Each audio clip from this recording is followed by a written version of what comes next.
Beautiful place അല്ലേ രാജു? അതെ, ഇതാണ് ദൈവത്തിന്റെ സ്വന്തം നാട്. എന്തൊക്കെ മായാജാലങ്ങളല്ലേ ദൈവത്തിന്റെ നാട്ടില്. ആ ഋതു, എന്നെ അളിയൻ വിളിച്ചിട്ടുണ്ടായിരുന്നു. എന്തിനാന്നറിയില്ല. അപ്പോ രാജു ഒന്ന് തിരിച്ചു വിളിച്ചു നോക്ക്. ഞാൻ ട്രൈ ചെയ്തു, പക്ഷെ കിട്ടിയില്ല. ഒന്നുകൂടെ വിളിച്ചു നോക്കല്ലേ? അപ്പോ രാജു ഒന്ന് തിരിച്ചു വിളിച്ചു നോക്ക്. ഞാൻ ട്രൈ ചെയ്തു, പക്ഷെ കിട്ടിയില്ല. ഒന്നുകൂടെ വിളിച്ചു നോക്കല്ലേ?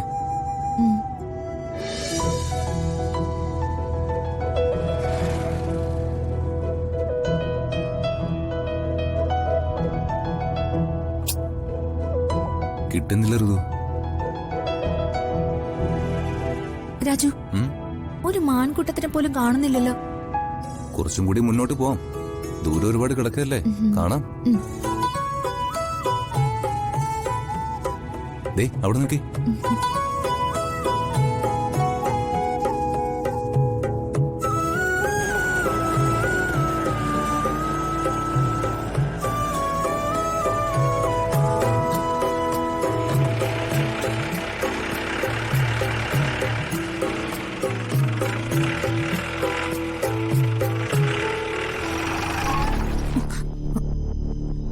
എന്താ രാജു?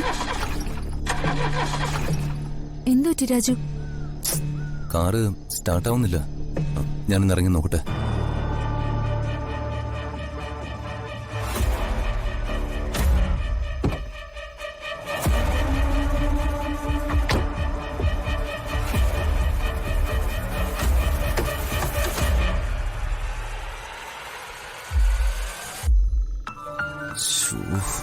കാറ് ബ്രേക്ക് ഡൗൺ ആയെന്ന് തോന്നുന്നു.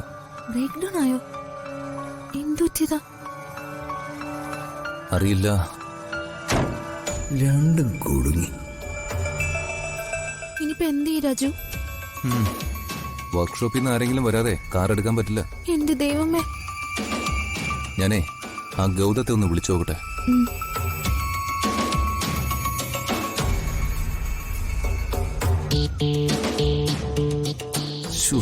കിട്ടുന്നില്ല, റേഞ്ചില്ല. രാജു, എനിക്ക് പേടിയാവുന്നു. പേടിക്കാതെ, ഞാനുണ്ടല്ലോ കൂടെ.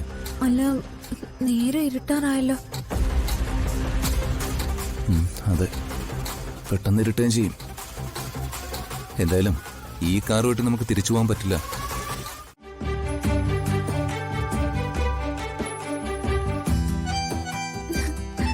രാജു,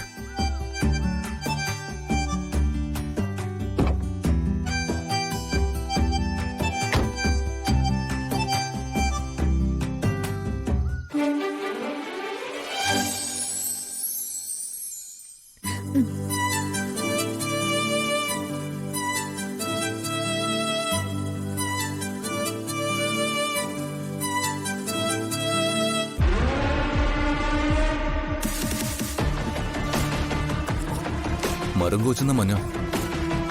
കാട്ടിലാണെങ്കിൽ കോട വീണിട്ടുണ്ട്. ആ ക്യാമ്പ് ഫയർ തീയിട്ടല്ലോ. പിന്നെയാണെങ്കിൽ അനിമൽസും വരില്ല. രാജു, ഇവിടെ പാമ്പുണ്ടാവോ? ചെറിയ സൈസ് ഒന്നും കാണില്ല. മലമ്പാമ്പ്, രാജവമ്പാല, മൂർഖൻ, അതൊക്കെയാ. അയ്യോ,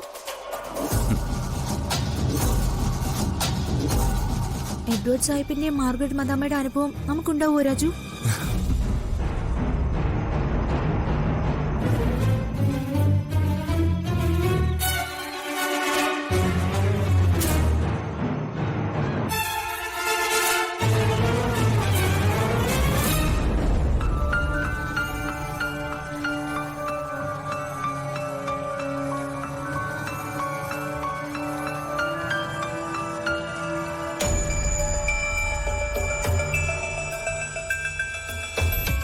എന്തു പറ്റി വേണോട്ടാ?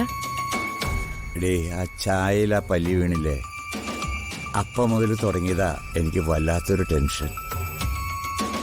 എന്തോ ഒരു ദുസ്സൂചന പോലെ. വേണുവേട്ടന് അങ്ങനെ തോന്നിയെങ്കിൽ അതിലെന്തെങ്കിലും കാര്യം ഉണ്ടാവും. ദൈവമേ, കാട്ടുമൃഗങ്ങൾ നിറയുള്ള സ്ഥലത്തേക്കാ കുട്ടികൾ പോയിരിക്കുന്നത്.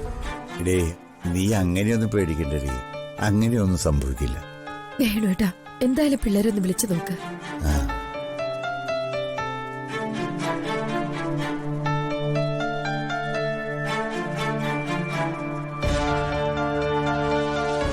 കിട്ടുന്നില്ല. ദൈവമേ, കുഞ്ഞുങ്ങൾക്ക് ഒരു ആപത്ത് വരുത്തരുതേ.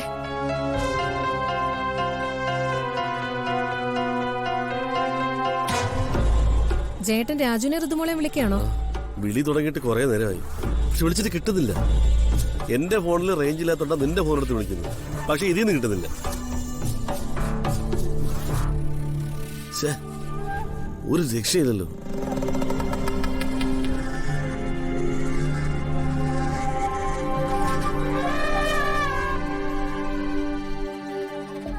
അളിയ, അളിയന് ഋതുമോൾക്ക് കുഴപ്പമൊന്നുമില്ലല്ലോ? ഏയ് ഇല്ലളിയാ. എന്റെ അളിയ, ഞാൻ ഇന്നലെ വൈകുന്നേരം തൊട്ട് എത്ര തവണ വിളിച്ചെന്നറിയാമോ? എന്താ അളിയ പ്രശ്നം? അളിയ, എനിക്ക് ചില കാര്യങ്ങൾ ഡൗട്ടുണ്ട്, അതാ ഞാൻ വിളിച്ചത്. എന്ത് ഡൗട്ട്? ഞാൻ പറയാം. ഈ കേസിൽ നിന്നൊക്കെ ഞാൻ മാറ്റിത്തരാമെന്ന് മാത്രമല്ല, ഒരു 10 ലക്ഷം രൂപ ഞാൻ തരാം. ഞാൻ അങ്ങോട്ട് വലിയൊരു ഉപകാരം ചെയ്യുമ്പോൾ ഒരു ചെറിയ ഉപകാരം എനിക്കും ചെയ്യണം. പോലീസ് സ്റ്റേഷനിൽ ചെല്ലുമ്പോൾ പോലീസുകാർ ചോദിക്കും, ആ ജയൻ ഇത്രയും നാൾ ഒളിവിൽ താമസിച്ചത് എവിടെയാണ്? അപ്പോ ഞാനെന്ത് പറയണം? ആനവിരട്ടിപ്പാറ നാരകത്താനം ബ്രിട്ടീഷ് ബംഗ്ലാവിലെന്ന്. അംബികയുടെ നടപ്പിലും ഭാവത്തിലും വരെ എനിക്കെന്തോ സംശയമുണ്ട്. അളിയനും മോളൊന്ന് സൂക്ഷിക്കണം. ആ ദീപൊക്കെ തട്ടി അവിടെ എവിടെയെങ്കിലും കാണാൻ വഴിയുണ്ട്. അളിയൻ പേടിക്കണ്ട, ഇനി ഞാൻ നോക്കിക്കോളാം. ശരി അളിയ. ശരി അളിയ. ജേട്ടൻ രാജുവിനെ ഋതുമോളെയാണോ വിളിച്ചത്? അതെ. അവർക്ക് കുഴപ്പമൊന്നുമില്ലല്ലോ? ഒരു കുഴപ്പമില്ല. അളിയനും ഋതുമോളും 3 കടുവയും 2 കരടി 4-5 പുലികളും എല്ലാവരും കൂടെ ചേർന്ന് സംഘം ചേർന്നുള്ള വെള്ളവടിയാ. കാട്ടുപന്നി ഫ്രൈ ആ ടച്ചിങ്സ്. അതുപോലെ